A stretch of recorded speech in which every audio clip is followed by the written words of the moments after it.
Welcome to How Women Inspire. Today we are having a conversation with one of my favorite people, Shannon Nash. She is a Renaissance leader, known for her ability to seamlessly balance roles. Well, I say seamlessly. She makes it look seamless. I'm sure she's human, but it doesn't look like from the outside. But she balances the role of being a C-suite leader in major tech companies. She's an attorney. She's a CPA. She's a financial expert, and she also has a passion for the arts and fitness and philanthropy. Shannon brings extensive experience to the tech industry where she's been leading and is on boards. She's worked with companies like Wing, Reputation.com, and Insight Source, and she serves as an independent director on the boards of NetScout Systems and SoFi Bank, where she chairs the comp committee. I'd love to dig into that. And Lazy Dog Restaurants, where she is the audit chair. In addition to those roles, as if it wasn't enough, she gives her time to causes. She's on the board of the Silicon Valley Community Foundation, which is one of the largest foundations in the world. I think it probably is, has the most assets under management of any. And she also serves on our board at How Women Lead. And she is an executive producer, filmmaker, and most recently, and so many of us are so grateful for her leadership with the onboard film. Thank you so much, Shannon, for everything you've done. I know you're just so admired and regarded, and I am so thankful for you and everything that you do in the world. Well, likewise, because I've known you for quite a while. So what I'd love to say is, first of all, thank you for having me on your show. I'm super excited to have this chat with you. You know a lot about my journey because you're part of it. But I'd love to just discuss with your audience resilience, leadership, embracing new things. I'm about to embrace something new. All of those things just seem like they could be helpful to somebody, even if it's just one person. So I'm excited to chat about that. Your path has been so amazing and so inspiring. But can we just quick find out what's your theme song? What's your fun song that you do on the good days and the tough days? So I thought about this really hard. So, okay, here we go. On the challenging days, I got to preface it for you because this is like it's old school. So some people will know it because it's a karaoke song. It's called "I Will Survive" by Gloria Gaynor. Yeah. But I mean, so some people will get it, but for like a younger audience who may not know it, you're not, but who knows who's listening. A very close second for me is Beyonce's "Break My Soul." You will not break my soul is the lyric that really resonates with me deeply. So that's a close second. But on a good day where things are good, or just life is lifing and it's good, there's a song by artist named Jill Scott, and it's called "Golden." And she talks about how she's living her life like it's golden. Yeah, Yeah. I love that song. Thank you so much. And Shannon, in so many ways, when someone looks at you, you are the kind of person that's changing the face of America. And what I didn't include in this introduction, of course, there's so many other parts about you, but you've been a major political leader in the last, certainly I've seen it mostly in the last 6 months. You have been really using your privilege in so many ways to make the world a better place for all of us. And you know, are there pivotal moments when you think about this arc of your career? What are the moments that have really shaped your leadership journey? And how have you overcome the obstacles that happen in these male-dominated industries? Yeah, everybody's good. And the reality is I tell people this all the time. These careers, if you're lucky in terms of lifing, are long. And so you should expect many forks in the road and what you learn from them. But I'll go back to a pivotal moment starting in 1992. And at that point, I'm about to come out of college. And I had a professor who just really believed in me and a couple of my classmates. And he was like, "You all will take the CPA exam. I will help you. You got to dedicate your nights and weekends your senior year. You can't party. You got to study with me." And we trusted him because he supported us. And I know we're going to get into mentorship support. But up until that time, my supporters had been my parents who had always supported me. And that's always a good thing for a child to have that. So I felt supported, but to have somebody else who really saw me, it was empowering. And it changed the trajectory of my life and some of my classmates because here I am, Julie, I'm 21 years old and I've passed the CPA exam and Yeah. I'm licensed, which changes like your whole career trajectory in so many ways. And so that was very pivotal. I would say kind of next, then, but I do go to law school and I finish that and I start practicing. law. I don't love it, but I'm practicing. And I remember vividly many examples being whether it's in a conference room, on the elevator, you name it, where I was absolutely mistaken for the secretary. Absolutely said, "Can you get me a coffee?" Absolutely saying, and I used to play it off, or like, they'd look around the room and be like, "Who's going to go get the lunch?" "Oh, she'll go get the lunch," type of thing. And I play it off, oh, ha, ha, ha. But I was like really embarrassed, dying inside, mortified. Why am I not showing up as I belong at this table with you all? I remember a lot of Did you actually think, "Is there something about me?" yeah, Oh, god. 100%. But I would blame it on things like, "Well, you look young." I think I still look young. I mean, people are very confused about my actual real age, but then when they do the math, they're like, You were a CPA for 30 years, did you pass when you're 5?" Right? Now you're But, happy you look young, and they're oh, like I'm ecstatic. At this age, you're ecstatic about it. At 25, 28, not so much, right? I will say that later in life, because it has actually happened a lot beginning of my career. It got better, I think, the more seasoned I got in my career. I think I Yeah, just show up very authoritative, right, in yeah, in meetings from the beginning. But it still kind of has happened in the last couple of years. I'm not going to say it has not. They haven't called me the secretary, but they've definitely not been. I remember going to a meeting and they didn't know I was the person selling the service didn't realize I was the decision maker, and they were looking at my male colleague, and they asked him something, and they're like, "Well, I thank you for saying that.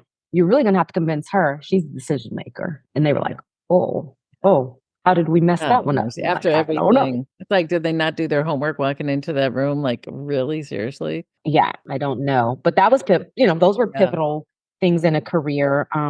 I was at a company called Amgen, which is a biotech company, and that was a pivotal change because up until that time, I was doing professional services at firms. Now I'm in corporate America, and it opened up to there's multiple things you can do. You don't just have to be a lawyer. And right. that kind of led me back to going into business and finance. And with Amgen, I got an opportunity to be an expat in Switzerland. So it opened up global exposure and learning different ways of thinking, business, like it just was a very, so much so that I knew that my pathway would now be more, not only on the finance side, but more like operational in nature. And then on a personal level, around that same time that was happening for me professionally, what my son had already been, I had an older son, I have three, but my older one had already been diagnosed as autistic.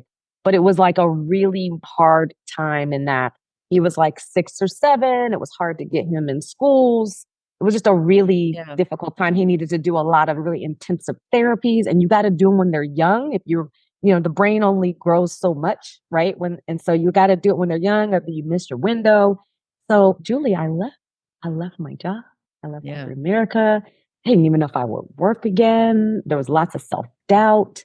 yeah. And this angel showed up in my life. Her name is Debbie Allen. And she trusted me to run her organization. So I'm thrust in my early 30s into like being an executive and running an organization, fundraising, HR, everything. The buck stops with me. Yeah, I am the director. I'm the executive director, the CEO of this company, of this organization.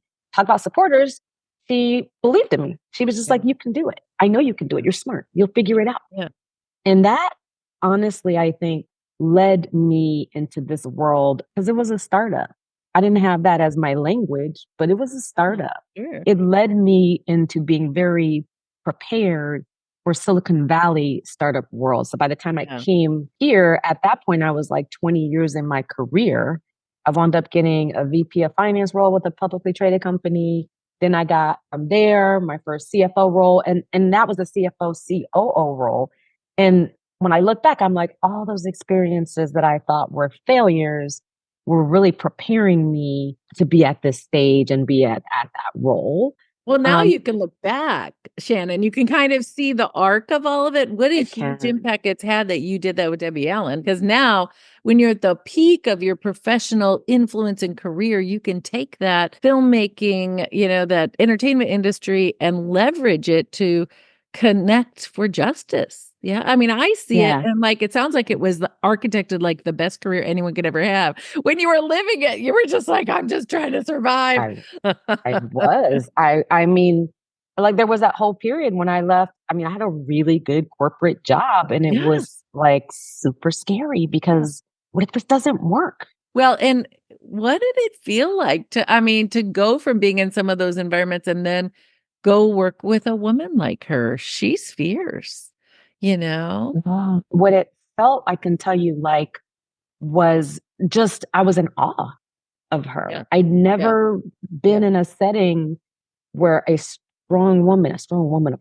color at yeah, that, yeah, was really leading and successful, and I hadn't yeah, seen it yeah, up close yeah, and personal. It was yeah, always from afar. yeah, So in many ways, it was empowering yeah, because when you are that close to the trailblazer, yeah, your mind never thinks you can't yes. because she already did. And you don't want to and honestly, you really don't want to disappoint. Aw, Really don't want to fail. aw. Oh You my work god. hard. I think you might work a little harder, Yeah, actually. no kidding.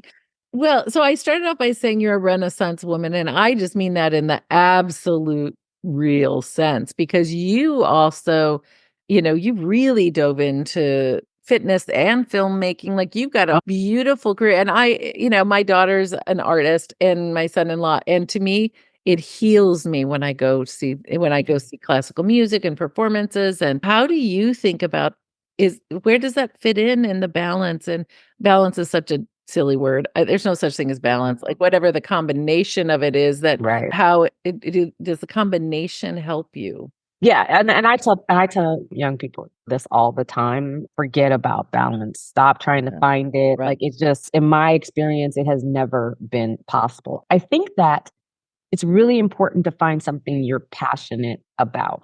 And that doesn't mean it's not your job, but in addition to your job, there's something you're probably passionate about.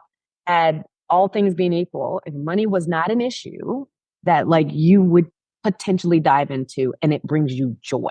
Yeah. And so in my experience, to get to those things, you are doing a little bit of robbing for Peter, or let me say robbing from Penelope to pay, right?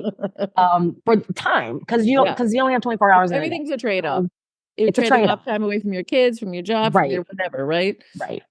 But I have felt that those things, like when I'm in the moment with them and I'm not thinking about all the other things, I'm fueled, my soul is fed. I just feel like you can just be a different person. So for example, my Zumba and UGM fitness licenses, for the longest time when I did those classes, people don't know what you do for a living. Yeah. Everybody, you just go in and Yeah. you're just the instructor, you're just the Yeah. dancer, like Yeah. nobody, and Yeah. you're just treated like totally differently, and Yeah. it's feels good. It's Yeah. great. It feels Yeah. really good. It helps you stay grounded. But I also I've told this story before. One thing about teaching a group fitness class, and I think it's somebody, maybe I should, I don't know, write a paper or a leadership book on it. You learn a lot of leadership lessons because when you get into these classes, you have like three rows usually. The front row, that's the overachiever. That Yeah. person is trying to outdance and outperform the observer. Okay. Front row. They get there early. They put their water bottles down. You better not get in their space. They're moving their hands out like this, like, don't touch me. They are like, go, go, go, go, go. They really don't need you that much to do the routines. Yeah. The middle row, who's like, they are kind of good enough to be in the front row, but they're a little too like shy to push the front row people out, right? Like, they don't want to like cause any waves, but they're kind of good. Like they can Mhm. do Mhm. pretty much a lot of the same thing, but they need more reassurance Yeah. to feel like confidence. Then you have the people all the way in the back that are hiding, Yeah. and they want to be there. They're super oftentimes introverted, and absolutely, you have to push them. When you do, and they feel like you're uber supporting them, you get the best performance Yeah. out of them. Like Yeah. they Yeah. perform better than anybody, Yeah. but they need you to do that. So Yeah. what you do as an instructor is between songs, and who's kind of, you start to get to know Yeah. them. You make them switch lines. You go, okay, line two, come up to the front. Line first line, go to the back row. You switch the lines, I so love that. everybody gets an equal chance Yeah. I love with that. the instructor. Yeah. I'm not asking for permission anymore. I'm not asking for a seat at the table.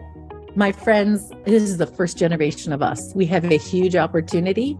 We have power and influence and wealth. And we can start building the tables where we get the prime seats. Today, we want to invite you to join us as investors in venture. I know no one's asked you to do it before. It might be something that seems scary or foreign, but I promise you it's not that different than investing in a mutual fund where your retirement funds are. I want you to lean in and just learn a little bit more. How about making a commitment that in the next 12 months, you can give yourself 12 months to figure it out and to take a step? I want to invite you to be part of the new table of power and influence and wealth. You're invited. I want to sit at the table with you because we're going to make big change. We're going to make the world we've been dreaming of.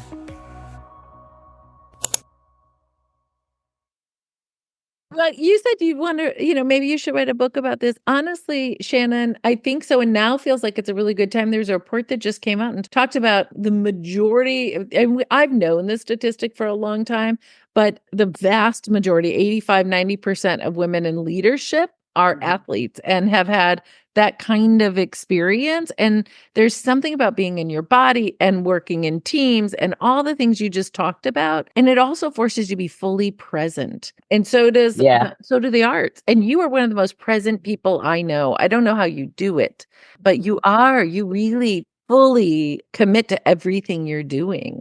Do you think that maybe it has to do with some of that? Like, where's that coming from? I do. I think there's a lot. I think that whole just first of all, I firmly believe that there's a lot of lessons that kids learn in being involved in sports and organized activities. Yeah. And I have three kids and myself, and they were all, even my autistic son was always, we always had him involved in like a group activity. I think that those are life lessons in communication, life lessons in resilience. Mm, You don't always win. I told my kids all the time, I'd rather you have your big disappointment like now while I'm here to help you than be like a 35-year-old and that's the first time you've ever had like a loss in right. life. Like Right. that's probably not healthy. So I think a lot of lessons have come from just and you learn how to be not only just resilient but scrappy. Like if you're involved in Yeah. these things early on, you really learn how to like, okay, that didn't work, but let me go out here and do this type of thing. Whatever your sport or your activity is, you learn how to be a lot more scrappy and Yeah. hustle a little bit Yeah. more because you want to be good. Well, I love how you just described to this how to handle those moments. Like my kids we're all swimmers in my house. You can tell by my shoulders. And I'll get examples like my son, really, Division 1 athlete, right? You get to the final meet, you worked 6 months to get there, you tapered, and then you get such a bad cold, you have a fever, and that's the day you're supposed to perform. Right. And it's like that 6 months is still worth something. It's not, It is. it's the so much of it is like, how do you live your life and what is the journey, not only the destination? And how can you handle both the disappointment and the reset and get back up and go to swim practice the next day? Like, Yeah. hey, Beautiful. Those are like beautiful life lessons that, again, as a parent, is really hard for me to, I can tell you, but you have to experience it. And then as a parent, my role is to be there to help you through it. yeah. But you can't just hear my words. You have to No. experience No, it. you can never tell anyone what it's like to, No. push deeper, dig deeper, work harder, to handle Yeah. disappointments and get up and be a good teammate and treat No. other people with respect, all that stuff. So, can you share the impact that other women and other mentors and men and mentors have Oh yeah. had on your journey? And do you have advice for women who are aspiring to lead in tech and finance like you? And I'm glad that you said men because I would have put this in here. I mean, hands down, there have been many men along the way that have been mentors and supporters.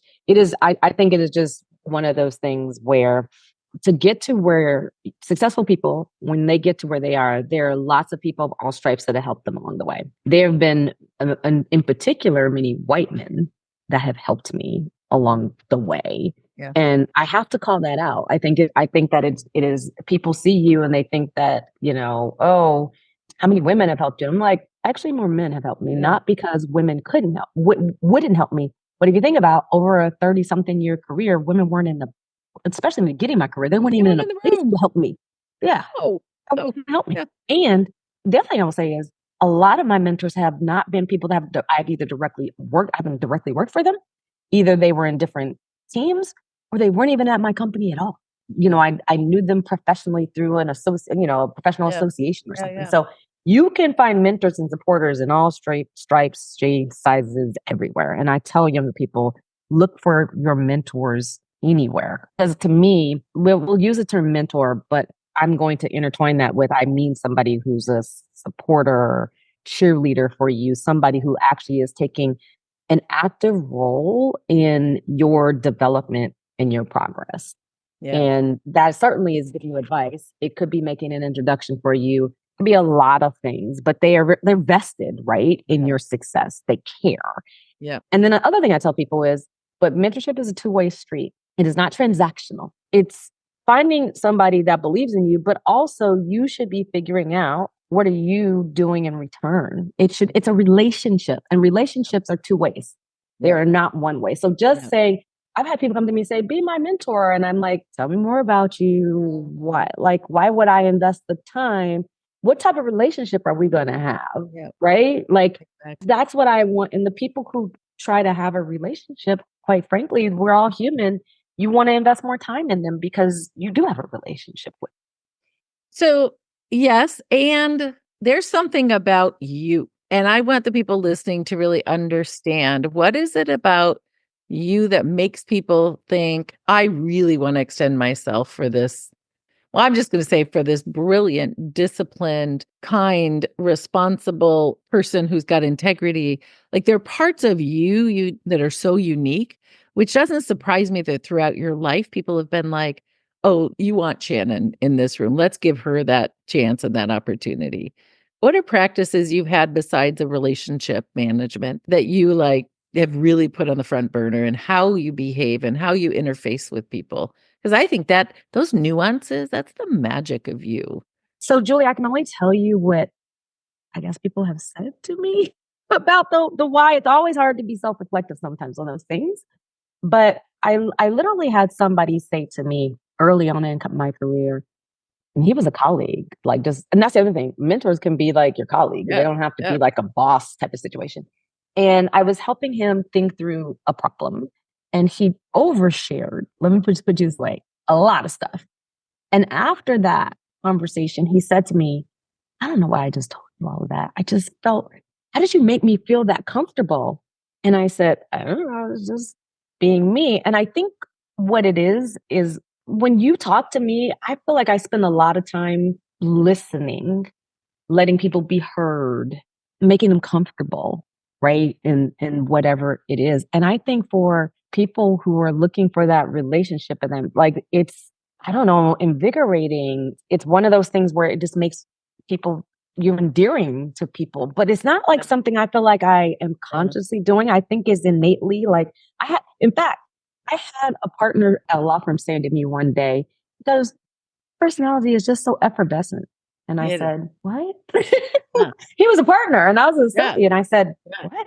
He goes, you're just so inquisitive and just, it's just, your personality is just effervescent. And to be honest with you, I mean, I knew the word, but then I had to like go back and like look it up again to be like, is Mhm. this like a compliment he was kind of giving me or Is not? there any, like, holes in this for me? Yeah, uh-huh. Yeah. Yeah, well, but you So, balance that with this intellect and discipline. I mean, you are always prepared. And so and as I said, present, right? You figured out how to have the different parts of your life fuel each other, as far as I can tell, being a mom, being in the arts, being in fitness, and having 5,000 degrees and having worked in every industry. I mean, it's what a glorious, wonderful, and super complex life. I don't know if you could give everyone that roadmap and anyone else in the world could do what you've mm, done. Like, I like don't know. It wasn't on purpose. It was not on purpose. yeah, yeah, yeah, but oh, look how beautiful it is on the other end, Yeah, right? Yeah. looking Well, back, in it's the been middle, there's great. no end at this moment. All right. Okay. You are serving on a bunch of boards and really interesting, super diverse Yeah. from restaurants to financial institutions. And you've been at the pinnacle at the moment of change when the whole world's transforming. 10 years ago, 15 years ago, it was all previous CEO white guys, maybe a Yeah. couple CFOs. And one woman out of, every, how many guys. So let's talk about your board experience and what you think has meant to those corporations that they have a different set of voices in the boardroom. Yeah, I think I've been very, very fortunate with the boards that I'm on. I think each company has a CEO who deeply believes in diversity and inclusion. So that sets the tone. Next, each board also has a lead independent who also agrees with that and they're experienced and been around. Take NetScout Systems, which is a publicly traded security assurance cybersecurity company. They've been public since 1999. And so they are not new at being public companies. And that may, to some, strike as a, oh, well, it's an older, more conservative company. I think it's a great example of a company that keeps innovating Right. and deeply, deeply cares about diversity, equity, and inclusion. And when you look actually through the workforce, they don't just talk it, they show it. They've been at the forefront of doing every year when it wasn't even fashionable, right? Right. To do their diversity, sustainability reports. We spend a significant amount of time when we go over that report as a board, right? One, how are we doing? How are we scoring ourselves as a company? So I feel like I've just been fortunate in some regards, but I've also been intentional in other regards in picking the boards where I thought that my talents would be needed, right? What I bring to the board, my superpower, strategic talents, all those things are needed. But where I always tell people when they ask me about like how do you pick a board, do you have any tips? I'm like, you're going to spend a lot of time with these people outside of board meetings. You're going to go to dinners. You're going to go to, I just got back from a user conference for NetScout. You're going to do lots of things that are social in nature. Would you want to be at a social gathering with these people? Yes or no? Because if the answer isn't unequivocally yes, that's not the board for you. If the answer is, well, I don't know, they all like bourbon and I hate it and that's all they talk about, how are you going to get past that? Yeah. Because you got to want to be around these people in the trenches with Yeah. them Yep. in a totally different way than your job. Yeah. And so I can unequivocally say that each board is different, has a different complexity, but hands down, like I feel like our board members on all of them are people that I gladly would go have a bite to eat with. And When I did you do. first when did you first start thinking about corporate board roles? I mean, obviously, as the CFO and, in those roles, you certainly were supporting and staffing boards, I would think long before you Oh became a. yeah, very much so. I mean, in my role, I was an attorney first. Yeah. So I Yeah. had experience with IPOs, M&A, Yeah, boards, yeah, all of yeah, yeah. that, like just as a service provider to a board. But then when I made my switch to going back to my first love, finance, you really have a different interaction with the board, especially audit committees. So that part, I was very comfortable with from a management standpoint. Let me answer your question this way. I feel very fortunate, and was one of the reasons why I was very passionate about making the film On Board, which is the story of the first Black woman on board. I got exposed to even thinking about being on a board early on in life. There's this woman by the name of Ann Fudge who came, and she at the time, I believe, was president or CEO of a company called Sarah Lee, and I'd never That seen a little Black woman, company. that little company, I'd never seen a Black woman corporate executive that high up when I was in college. I never like somebody who looked like me who No. was that high up.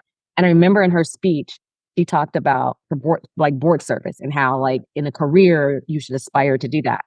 I, Julie, had no idea what she was talking about. I'm like a college student, probably I think Who I'm like in a the junior. college knows what that means? Yeah. What she's Yeah. talking Yeah, about. I'm yeah, yeah. like, but the seed was planted. Like, if you want to be successful like her, you better figure out Yeah. this board thing. Yeah. And so once I started working, obviously I knew, and I was like, oh, that's what she was talking about. How does one get that as part of their career? So the seed was planted, which is super important.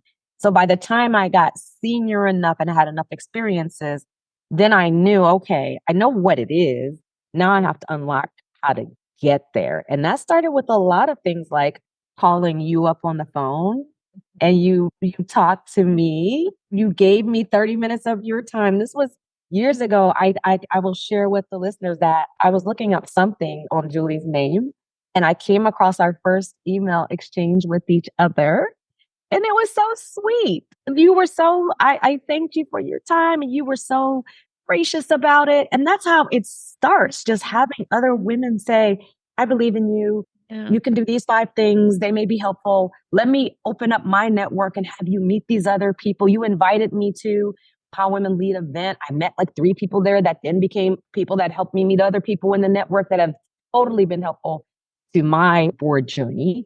That's how it starts. Yeah. How it starts. Well, and you are someone everybody wants to be around. Your effervescence, all the things about you, and your commitment to giving back. You give back more than you get. I know, and everyone I know admires you for that. I'm sorry, I'm just like Shannon fan going crazy here. So everybody listening, I am a Shannon fan. I've got my t-shirt.